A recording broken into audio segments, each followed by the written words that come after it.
Scorpio adalah zodiak untuk mereka yang lahir antara tanggal 23 Oktober sampai tanggal 21 November.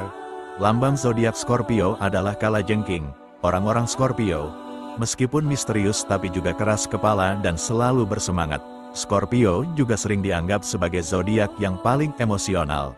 Scorpio memiliki aura misterius yang membuat orang lain penasaran dan tertarik. Mereka cenderung menjaga rahasia dan gak mudah membuka diri. Mereka sangat berani dan gak takut menghadapi tantangan. Saat sudah tahu tujuannya, maka Scorpio akan berusaha keras untuk sampai di sana. Meskipun terlihat tangguh dari luar, sifat Scorpio sebenarnya sangat emosional dan sensitif. Mereka sangat setia dan selalu ada untuk orang-orang yang mereka sayangi. Scorpio memiliki kemampuan analitis yang tajam. Makanya, tidak heran jika orang-orang Scorpio sering dianggap orang cerdas dan punya kemampuan menganalisa dengan baik. Subhanallah.